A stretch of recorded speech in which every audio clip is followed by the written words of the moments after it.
Tape तुमने मेरे झमके देखे हैं, क्या मिल नहीं रहे? आयशा कमरे में दाखिल होती अपनी ही धन में बोली थी। जब नजर सामने पड़ी तो पढ़ना ही भूल गई। वो मुंह खोले आईने के सामने खड़ी आरज़ू को देख रही थी। ये तुमने किस तरह की दर्शन किया है आरज़ू? अपना झमका भूले आयशा उसके करीब जाते अचंभे से उसे देखते बोली तो आंखों पर मस्कारा लगाती आरज़ू ने फाइनल टच देते खुद को आईने में देखा। क्यों, क्या हुआ? इतनी हसीन तो लग रही हो। आरज़ू कंधे अटकाते बोली तो आयशा ने उसे शाह की नज़रों से देखा था। ऐसे वक्त देखो, क्या अब मैं अपनी मर्जी से कपड़े भी पहन नहीं सकती? आरज़ू बेजारी से बोली तो आयशा ने नफ़ी में सर हिलाया। तुम दोनों जल्दी तैयार हो जाओ, बाहर सब वेट कर रहे हैं। लेज़े रजनत में कमरे में दाखिल होते बोलते बोलते ठहर गई। आरज़ू, ये क्या पहन रखा है तुमने? लेज़े आंखें फाड़े उसे देखने लगी थी। आयशा ने भी लेज़े को देखते कंधे अटकाए। क्या हो गया है? साड़ी ही तो पहनी है, इसमें कितनी बार पूछने वाली क्या बात है? लेज़े भाभी। आरज़ू ने ना समझी और बेजारियत से घूम कर अपना जायजा लिया था। साड़ी में उसका नाजुक सा सराप आवाज़ा हो रहा था। हाफ सरी ब्लैक साड़ी में वो पैर ढा रही थी। तुम्हारी वो नहीं है अभी ये सब पहनने की, और सबसे बड़ी बात तुम जानती हो हम सब ऐसे क्यों बोल रहे हैं? लेज़े ने उसे आंखें दिखाते बहुत कुछ बाबर करवाना चाहा, जिस पर वो नखूत से सर झटक गई। लेज़े, यार प्लीज में बहुत अच्छी लग रही हो, अब चलो, लेट नहीं हो रही तब क्या?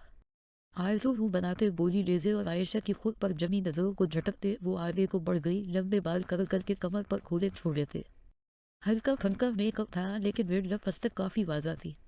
बारीक से होंठों पर लगी रेड लप अस्तक पैर बल पर कर रही थी। ऊपर से उसकी हैजत आंखों ने बाकी कसर पूरी कर दी। आयशा और लेज़े खुदा से दाएं मानती उसके पीछे बाहर की जानिब निकल गई।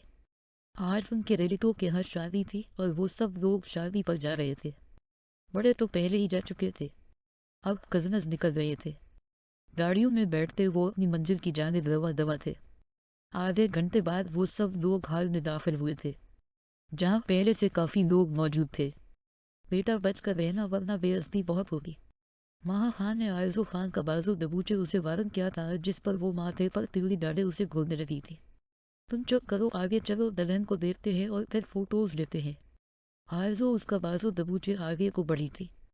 सतीश के बलकर करीब जाते वो पर शौक नजरों से सतीश पर बैठे दिला दुल्हन को देखने लगी थी, मगर वहाँ कई नजरें ऐसी भी थी जो आरज़ू खान पर उठकर पलटना भूल गई थी, और उनमें से एक नजर उसकी थी।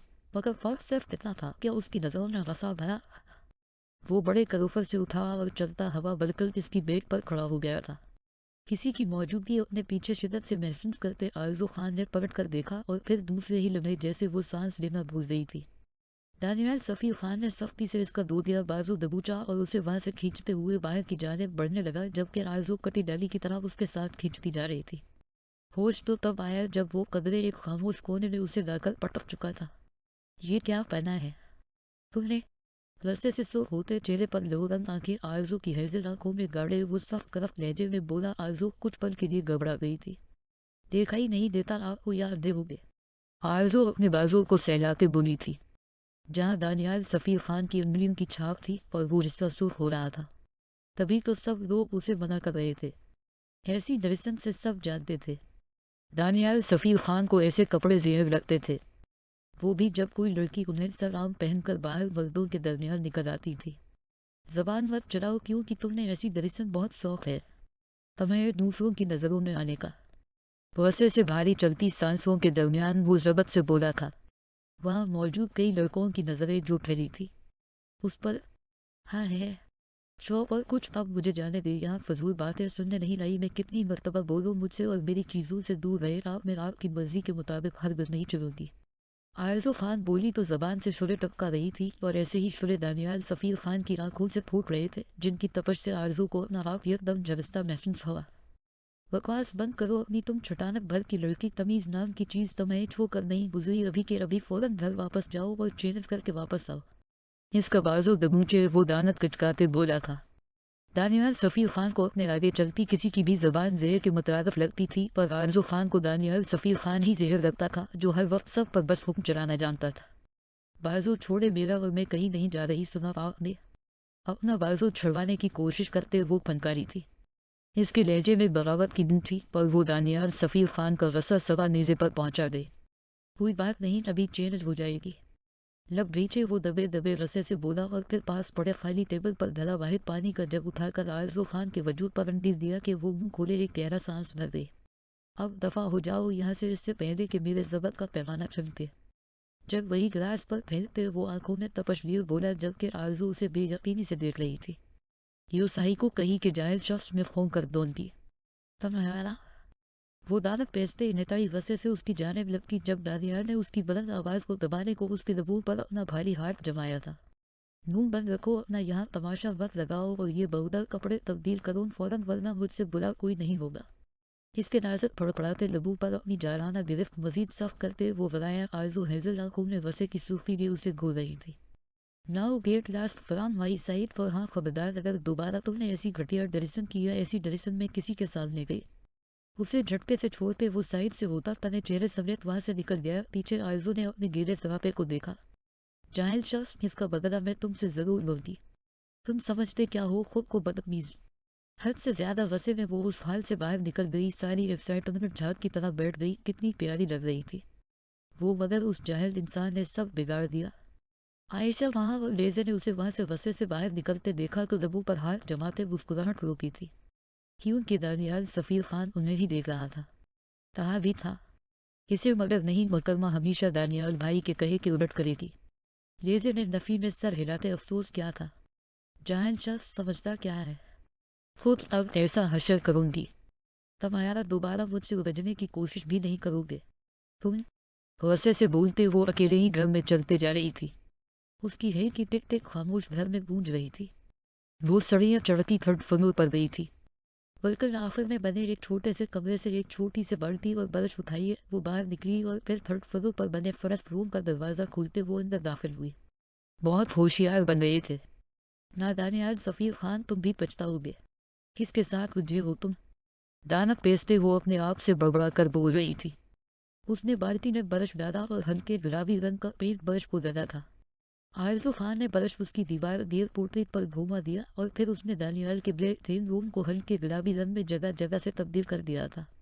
हती के पेंट फर्श पर ठोकर के जरिए गिराते अब वो कमर पर हाथ टिकाए अपने कारनामे को मुलायजा कर रही थी। तुमने तो मुझ पर पानी गिराते मेरी फ्लूट सड़ी खराब की थी ना, अब देख लो अनजान। हाथ से नादीदा गर्द झाड़ते वो खुश होती कमरे से बाहर निकली थी। जल्दी से अपने रूम में जाती वो फरिश हुई और कंफर्टर में घुसती मोबाइल लेकर बैठ गई, जहां माह उसे मुख्तलिफ पोज में पकस भेज रही थी। वही इन पकस में से एक पक में दानियाल सफ़ीर खान भी उनके साथ था, लेकिन उसके चेहरे पर वही असली संजीदगी थी। आरज़ू का हदफ तक करवा हुआ था। उसने दानियाल की पग पर क्रास का निशान लगाकर वापस माह को भेज दिया और मोबाइल साइड पर रखती सोने को लेट गई, क्योंकि वो जो कर चुकी थी उसका अंजाम तो सुबह भगतना था, लेकिन वो तो साफ मकर जाएगी, बिल्कुल नहीं मानेगी। आरज़ू खान कहीं ना कहीं खौफ में भी मुबतला थी, क्योंकि दानियाल सफ़ीर खान वसे का बहुत तेज़ था और जब वो उनसे करता तो किसी का लिहाज नहीं करता था। तुमने मुझसे मेरा सब कुछ छीन लिया और अब वक्त आ चुका है मैं तुमसे तुम्हारा सब कुछ छीन लूँ। वो दीवार पर लगी तस्वीर को देखते आंखों में सफाकत भरे बोला, साथ ही एक सस्ती लबू से खारिज हुई थी। तुमने बहुत गलत किया मेरे साथ, 11 साल इंतजार क्या है। मैंने इस पल का तुम्हें बर्बाद करने का फैज़ था। वो वसे से दीवार पर लगी तस्वीर को उठाइए उसे ज़मीन हर पटकते बोला, जिससे वो करच्यूल में बिखर गई। बहुत अजीज है ना तुम्हें तुम्हारी बेटी, तब मैं उसी बेटी को तकलीफ दूंगा। फैज़ खान, तुम बस देखते जाओ। वो शीशे की करचियों के दरमियान से उस शख्स की तस्वीर बाहर निकालते सर्द बर्फीले लहजे में बोला। इस दरमियान उसकी उंगलियां जख्मी होती लहू टपकाने लगी थी। उसका खून शीशे के टुकड़ों पर पड़ने लगा, लेकिन वो बेपरवाह बना उस तस्वीर को फौरन की पॉकेट से लाइटर निकाले उसमें आग लगाते उससे उठती आग की लपटों को देखने लगी थी। इससे कई ज्यादा आग उसके सीने में भानड़ की तरह जल रही थी, जिसे बुझाने का सिर्फ एक ही तरीका था और वो था इंतकाम। दरवाजे पर होती दस्तक पर मुकाबल ने सर तासरात चेहरे पर सजाए दरवाजे की जानिब देखा। दरवाज़ा खोले बगैर ही उसने हंकारा भरा, वो एक बड़ी खबर है। दरवाजे की दूसरी पार शख्स ने जरा झिझकते हुए कहा था, क्योंकि वो अच्छे से जानता था उसके पैर धाते वसे को। क्या है? अलेक्जेंडर फिर से सर चेहरा लिए बोला, वो फैज़ अब इस दुनिया में नहीं है, वो मर चुका है 2 साल पहले ही, मकाबर ने डरती सहमती आवाज में बताया था। दूसरी जाने पर अलेक्जेंडर की आंखों ने खौफ उतरा था। जबड़े ब्रीचर वो बस सर्द नज़रों से दरवाजे को घूर रहा था। तो उसकी फैमिली को ढूंढो, मुझे किसी भी कीमत पर कोई ऐसी ज़ात चाहिए जिसे तड़पाने से सफ़िया फैज़ खान की जान हलक में अटक जाए। अब वो सदार लबों में दबाए उसका धवा हवा में छोड़ते बोला, उसके लहजे में छपी सफाकत को महसूस करते दूसरी जानिब खड़े आदमी ने अपना हलक तर्क किया। ओके, वो बोलते हुए वहाँ से निकल गया। अलेक्जेंडर ने उस तस्वीर की रात को देखा। बहुत होशियार निकले तुम, लेकिन तुम्हें क्या लगता है मैं इतनी आसानी से सब भूल जाऊंगा? नहीं, मैं तूफान बर्पा कर दूंगा। इन जिंदगियों ने जिनकी खातर तुमने मेरी जिंदगी मुझसे छीनी। सगार यही इंद्रियों में दबाए वो कई लम्हे उस रात को घोलता रहा। हती के सगार ने उसकी इंद्रियां जला दी थी। जब उसने सख्ती से जलती सगार को मिट्टी में भींच लिया। मुझे दर्द देने वाले मर जाया करते हैं। लब भींचे वो सफाकियत की इंतहा को पहुंचा था। उसके सर पर एक ही भूत सवार था जो उसे हैवान बनाने में कोई कसर नहीं छोड़ रहा था, और वो था इंतकाम जो वो अब सफ़िया फैज़ से लेना चाहता था। फेरोज़ा, फेरोज़ा। दानियाल सफ़ीर खान की दहशत से लबरीज आवाज़ पूरे घर में गूंज रही थी। वो घर की मुलाजिमा को चेनक कर पका रहा था। उसकी आवाज़ सुनते सब लोग ही हड़बड़ा कर बाहर निकले। आरज़ू भी आंखें मसलती दोपहर कंधे पर डाले बाहर निकली थी। ये किसने क्या? फेरोज़ा को गैर बरसाती नज़रों से देखते वसे के बाईस बामशक्ल बोल पाया था। आरज़ू का दिमाग एकदम बेदार हुआ था। वो लब बेचे मुस्कुराहट छपा गई। दानियाल सफ़ीर खान का तपा तपा चेहरा आरज़ू के दिल को ठंडक पहुंचा रहा था। मैं कुछ पूछ रहा हूँ, किसकी कितनी जरूरत हुई मेरे रूम का हशर बिगाड़ने की? वसे के बाईस तनी लगे लिए वो बोला, जिससे उसकी गर्दन की हरी नसें उभरने लगी थी। फेरोज़ा ने सहन कर उसे देखा, और अब सब हैरानी से आगे बढ़ते उसका कमरा देख हका होते बाहर निकलते जा रहे थे। आरज़ू ने भी बरकर अनजाने पल में उसके कमरे को देखा। मुझे नहीं पता छोटे साहब, फेरोज़ा बेचारी लड़खड़ाती जबान में बोली। दानियाल सफ़ीर खान ने एक छपती नज़र आरज़ू के वजूद पर डाली। रसा हद से बढ़ रहा था। मैं आखिरी बार पूछूंगा, ये सब किसने क्या? अगर वो सामने ना आया तो फिर जो सज़ा में दूंगा वो सारी ज़िंदगी याद रखेगा। दानियाल ने अंगली उठाकर उन सब को वारन क्या था। यंग जनरेशन हर तर के वहाँ खड़ी थी। नहीं बताओगे तो आज से तुम सब का बाहर जाना बंद, ना तुम कॉलेज जाओगे ना यूनिवर्सिटी पढ़ाई की कोई ज़रूरत नहीं है। दानियाल ने जबड़े ब्रीचे हुक्म सादर क्या। आरज़ू मुंह बिगाड़ कर रह गई। महाइश आरज़ू आली सर झुकाए खड़े थे, जबकि बाकी सब नीचे वाले फगुल पर बैठे बरीक फास्ट कर रहे थे।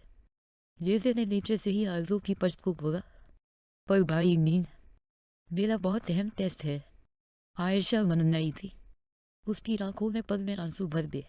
तो फिर जिसने ये क्या है वो खूब बता दे। दानियाल ने मोबाइल पॉकेट से निकालते कुछ बटन परीस किए। आरज़ू ने सब उठाकर उसके हृदय जैसे होते चेहरे को देखा। रात तो वो बहुत धड़ल्ले से बोल रही थी कि वो उससे नहीं डरती, और अब उसे इतने रसे हुए देख आरज़ू की सटी पट्टी घम हुई थी। लेकिन आयशा को होते थी वो आगे बढ़ गए। मैंने क्या है ये?